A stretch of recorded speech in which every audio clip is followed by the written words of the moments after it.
to me about this topic. I was very keen in taking up this topic because some or the other way I could help you all build your career, right? And I truly believe, we all have gone through the professional life and we have seen various challenges in our life. So if our experience and knowledge can help any one of you build your career, I would be more than happy to give my contribution towards it, right?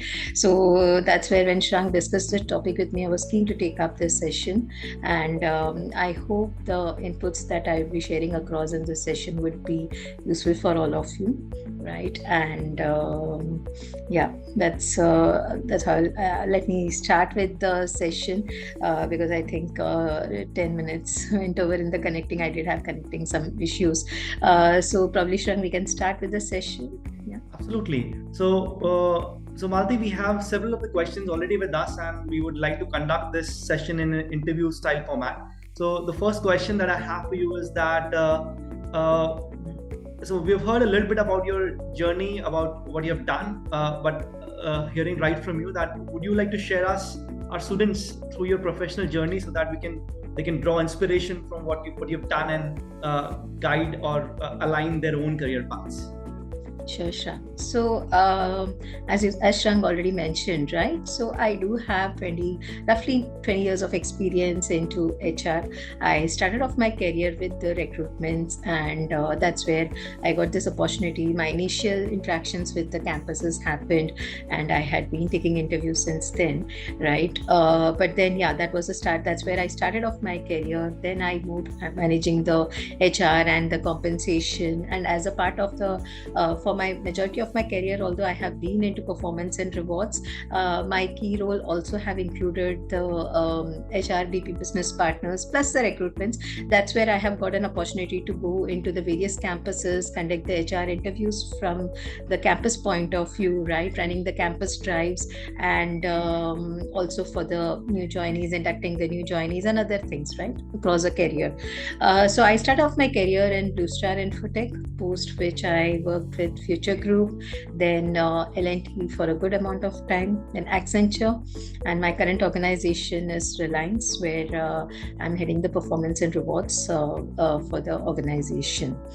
So when I started off this career, I did have some of my cousins who basically guided me towards this professional career, but I'm sure not everybody would get this opportunity, right? So that's where I am here. So if I can contribute anything to any one of your career.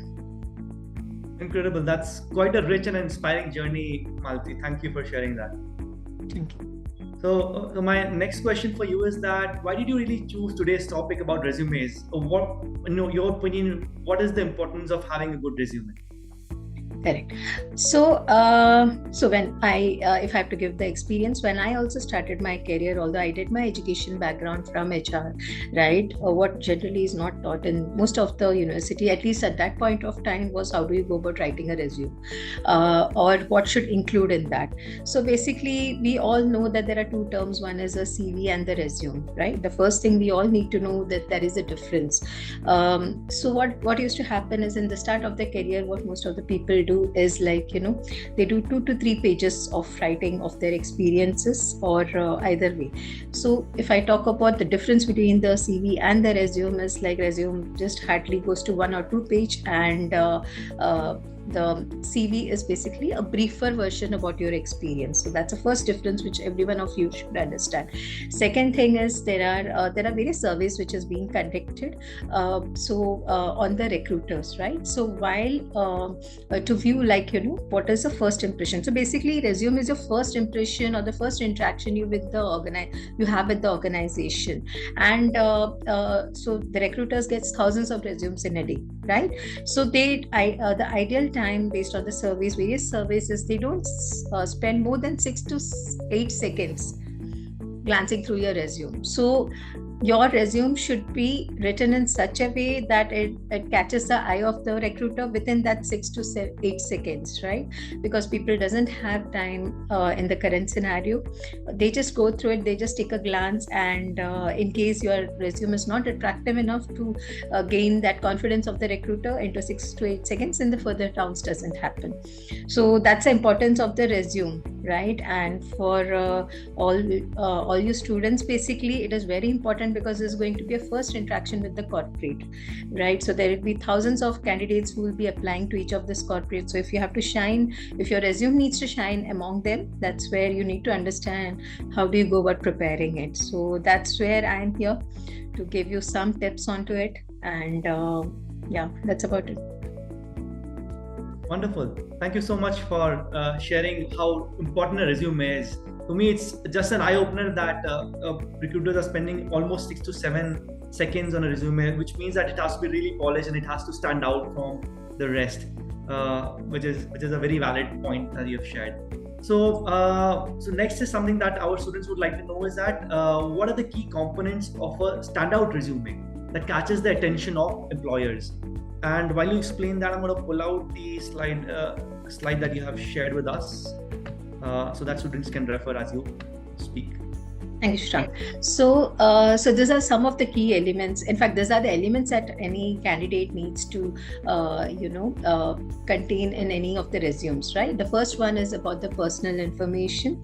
So the personal information would be related to your name, your contact number, email ID, the mobile number, and the address.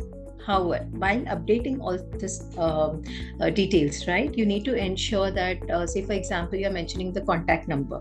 You need to ensure that the contact number is something which is reachable, right? So you never know when the recruiter would reach out to you. So the number should be mentioned is a contact number of yours which is reachable at any point of time. That's the first one. Second is an email ID. Email ID. So while you share across I'm sure every one of us have an email ID, but however, while you mention your email ID into the resume, you need to ensure that it has some kind of a professionalism into that. Otherwise, like there are various candidates who do mention their email ID as something like cartoon or something like that, right? That doesn't give a professional impression. So that's where you need to ensure that the email ID which you are sharing it as a part of a resume is professional enough, and it has your name details into it so that the recruiter can relate at a particular time.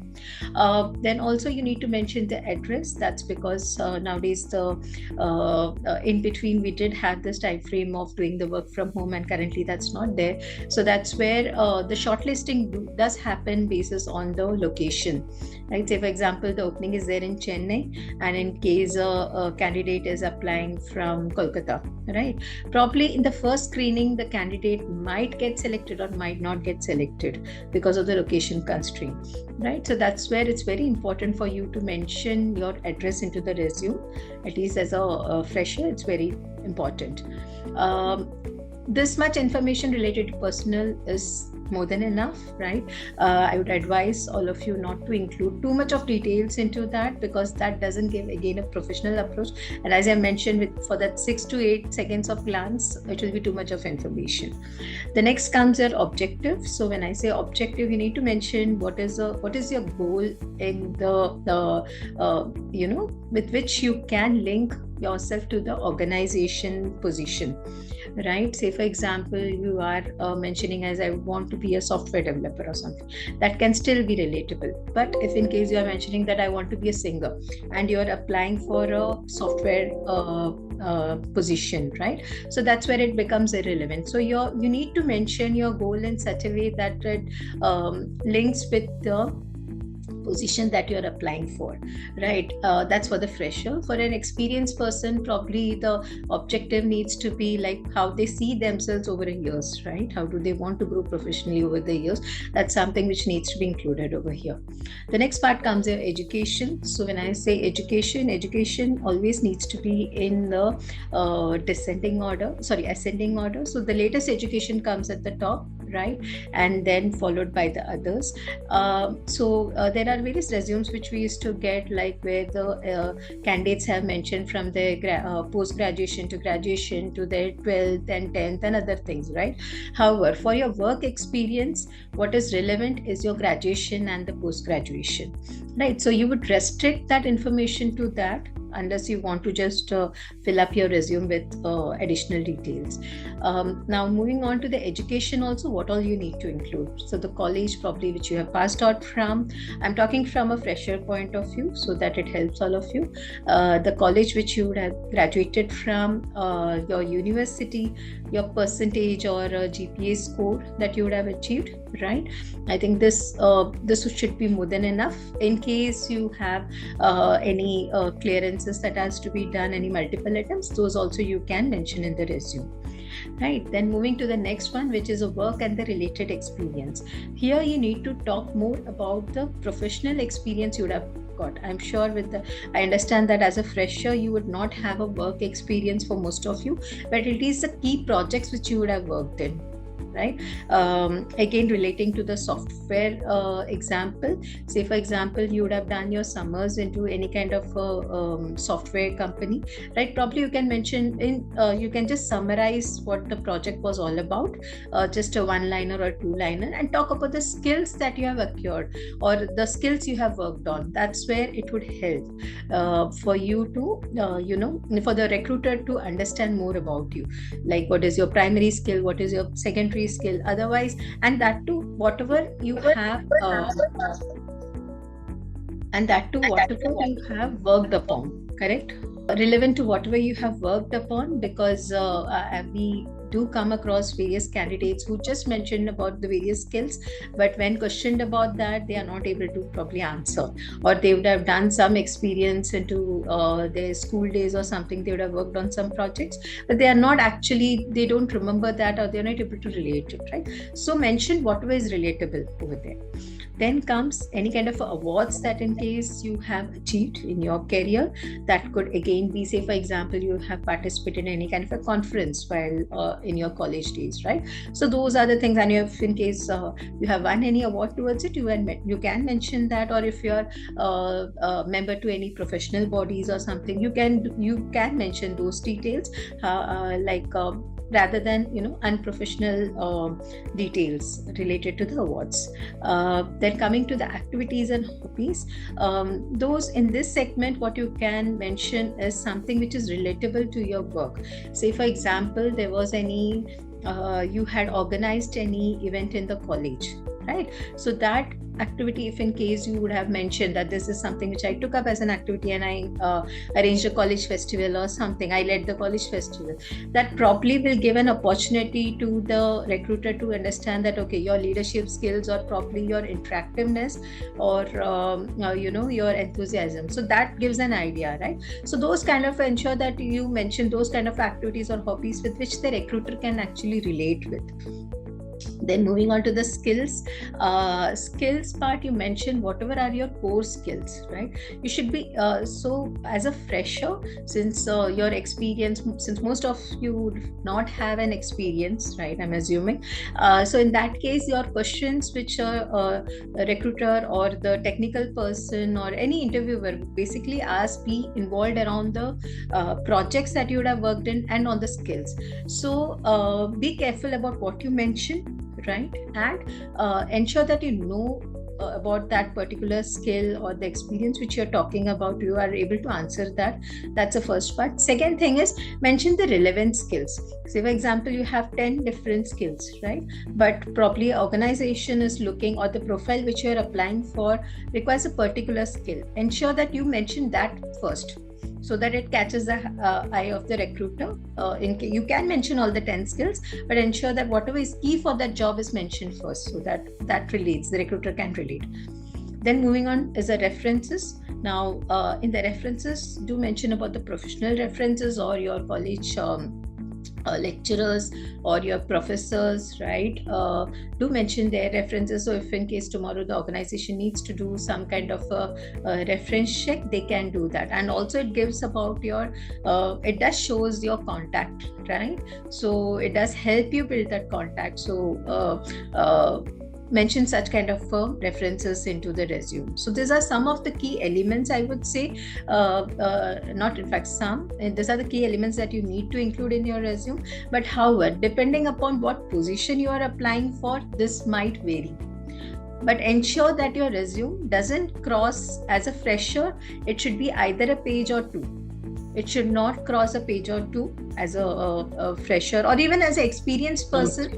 It's ideally 2 or 3 pages. It shouldn't go more than that for a person, like including me. If tomorrow I have to prepare my resume, it should not go more than 2 to 3 pages is what I could mention, right?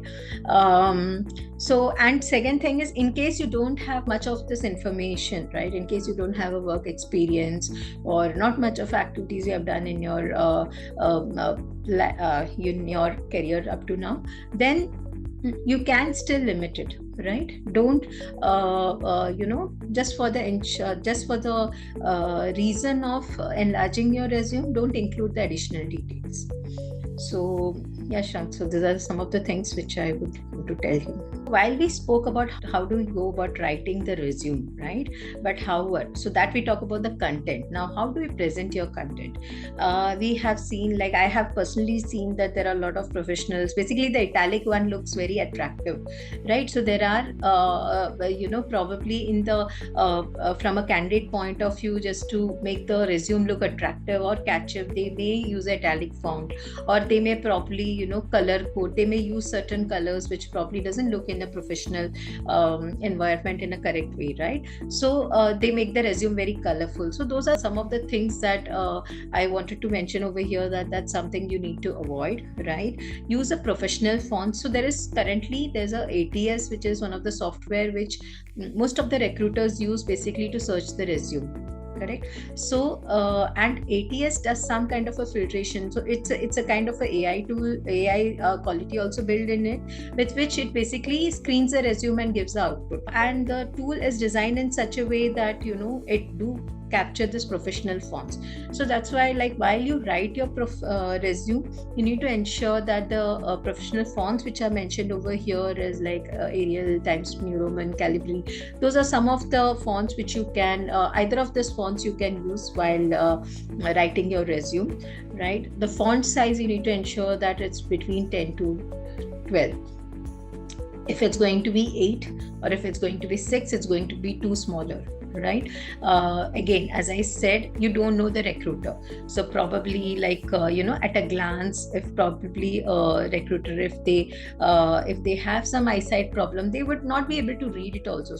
So the 10 to 12 is an ideal font size which any of a person would be able to read, and it shouldn't be 20 also, like, right? So that kind of a thing. So if you're giving, if probably even for the headings, if you're highlighting, if you want to give a higher size for font size for the headings, ensure that you give it 12 and your contents are into 10, right? But don't switch more than it should be in this range, is what I would say, between 10 to 12. The next one is a margin, right? It's one of the important thing. What happens is, whenever any candidates are sending, they don't see across how the A4, it should be, the margin should be set in such a way that when a recruiter takes a printout of your, or the interviewer takes your resume printout, it fits into the margin, right? If it doesn't fit into the margin, the recruiter or probably the interviewer is not going to correct it, right? So that's where your chances of missing some information, or even you might lose out a chance, right? So ensure that this points you keep in mind while you write your resume. The next important point, as I mentioned, is include relevant information, right? Relevant, and what you know. In case you are being questioned about, you can answer that. As I mentioned, say for example, you have mentioned that AI, right? And probably doesn't know anything about AI, right? Don't mention such a things which you will not be able to answer. Say for example today, because what happens is we have seen a trend where, with the chat GPT coming in, many of the candidates do take do a copy paste from the chat GPT or any of the Naukri sites, or even there are a lot of resumes formats and all available into the portals, into the it's available across. So what candidates do is they take out some resume sample, they just update their basic personal information, and they send it across to the organization as their own. While it might attract recruiters' eyes, and you might get a call for the interview, but you will not be able to perform there unless and until you have whatever you have written there is relevant for you, right? And then it comes across like there could be a chances that it's a one-time opportunity you're getting with some organizations, because there are some organizations today. What happens is when a candidate applies to a particular job, and if they get rejected, minimum 3 to 6 months, the organization blocks them from applying with the organization again, because they have conducted the interview and the candidate probably has got rejected, right? So those are the restrictions which are already built into the tool, or at least a guideline point of view from the organization. So you need to ensure that you don't miss out on any chance. That's where I'm saying, even if you're taking format from the internet or chat GPT or anywhere, right, ensure that you take the format, but the information that you provide is relevant to you and not just a copy paste, right? Then the next one would be to sort all the contents based on the importance, as I mentioned, right? So if you're going for a AI job, right, so and you might have 10 different skills with you, but mention the skills that is relevant to the AI at the top, and then you might mention the other skills, right? And in the technical resumes there are or even in the while you're applying in the company portal, they do ask about your primary skill, your secondary skills, and your expertise into that, right? So it should be in such a way that probably your expertise, whatever you're mentioning at the top, would be at the maximum. So top to bottom is what you need to mention while you're giving the details. And second thing, this goes for education, this goes for experience also. So the projects probably which you would talk about is your latest projects or your latest work experience is what you would talk about, coming down to the previous ones, right? Then use active language, right? You need to be very careful about what you are writing into that. Mention it as a bullet point. Don't make up big sentences while you write a resume. It should not be sentence, should not be a too long sentence also. It should be a bullet point, and it should start probably with active voice, right? Then always proofread your resume before you submit it, right? Or even if before you go for an interview, say for example you have submitted some resume, there could be a spelling mistake or something, whereas you go for a job interview, you got a job call and you are going for that. At least at that point of time, correct your resume in terms of the spellings and the grammatic mistakes, right? And do carry a copy of your resume whenever you're going for the interview, although it's not required in today's times, but however there are still organizations who prefer that. So at that particular point, in case they would want to look at your resume, you should be having it handy. So these are some of the tips. These are small points, but do keep in mind these points, because this plays a very important role for you to get that opportunity, for you to get interviewed in the organization, right? It's a one-time chance, and always when you go for an interview, be in a relaxed mind. Don't get stressed out. It shouldn't be like even in the exams, right? What we do generally is like we prepare one night before, right? Maybe you might prepare for an interview, but at that point, at least half an hour before the interview, be relaxed and be calm, right? Because the stressed person, probably that also gives an opportunity for the organizations to reject a candidate. So ensure that, and wherever company you're going for, ensure that you do a reading about that company. You know of the company, right? At least in terms of, again, that depends upon the kind of a job you're applying, but whatever job you're applying for, at least some information you have relevant to that job, right? So these are some of the tips, Shank, which I would want to give to the candidates. Excellent. So before we move to the next part, there are several questions and we have very few minutes left from today's presentation and session.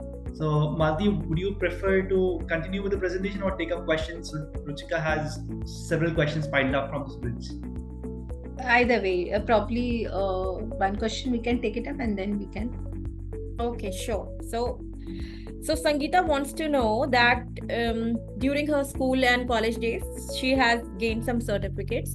So are the certificates important to be mentioned in the resume or not? Okay. So Sangeeta, what you need to notice, like whatever is relevant, as I mentioned earlier, right?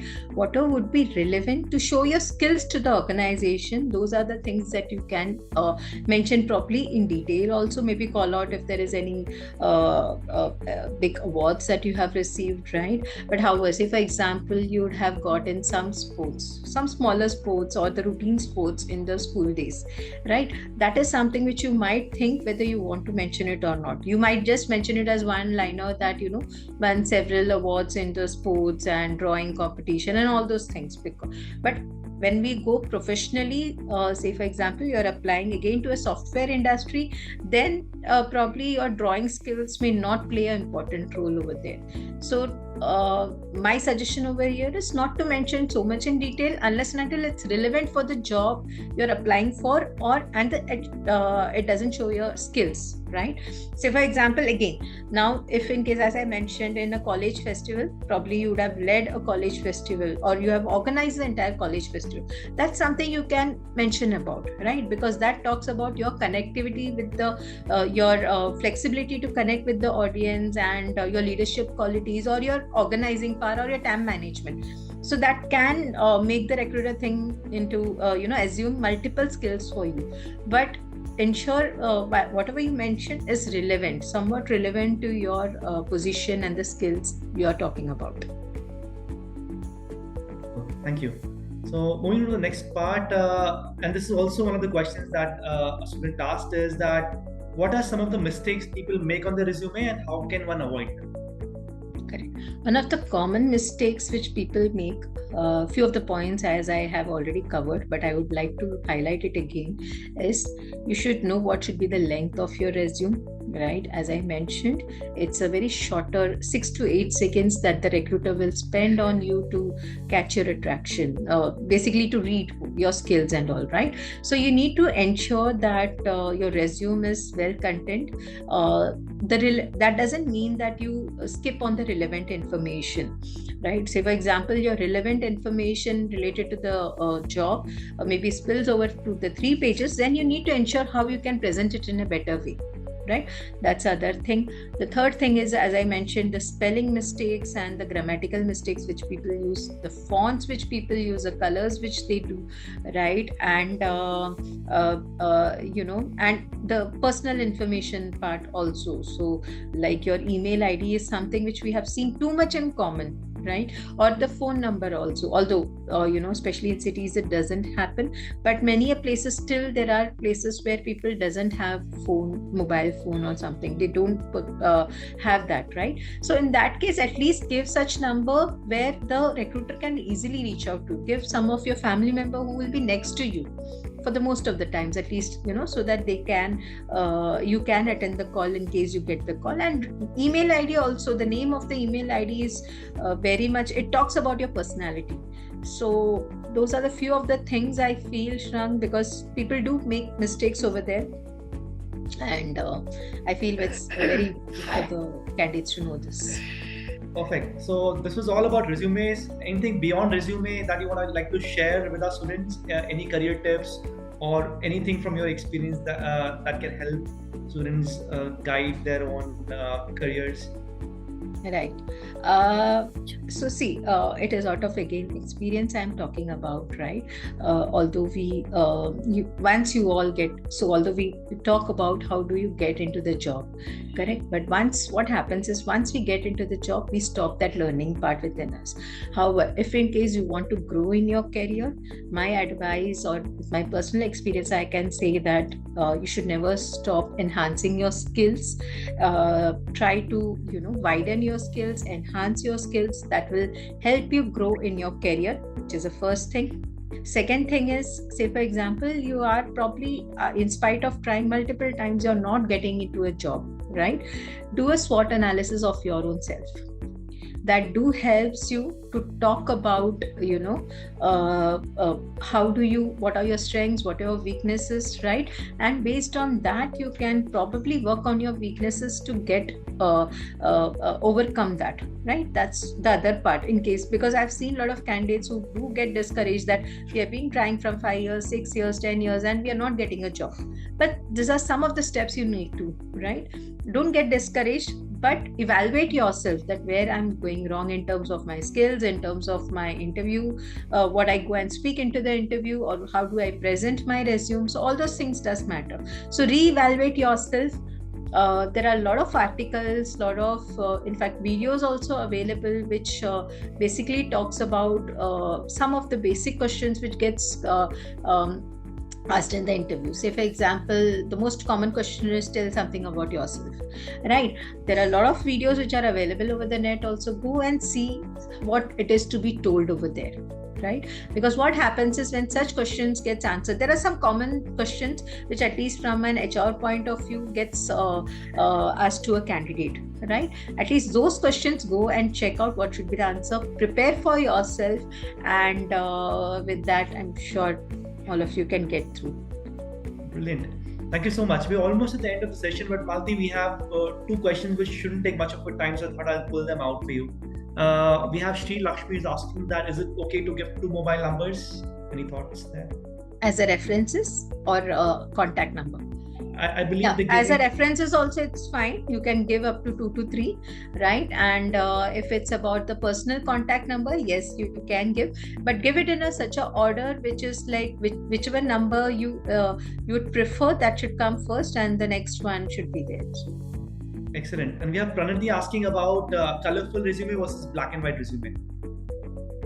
It's preferred to have a black and white resume, because what happens is, see, there is a theory around it, right? There are certain, even in our professional career, there are certain colors that could basically catch the eye of the audience, right? So there are certain things, there are much more nitty-gritty to it about what color should be chosen, or what should be written. Unless and until it's very important for you to choose a color, then probably you might use some gray combination. But do go and check out in the net what should be the RBG combination for that, and accordingly use it in the resume.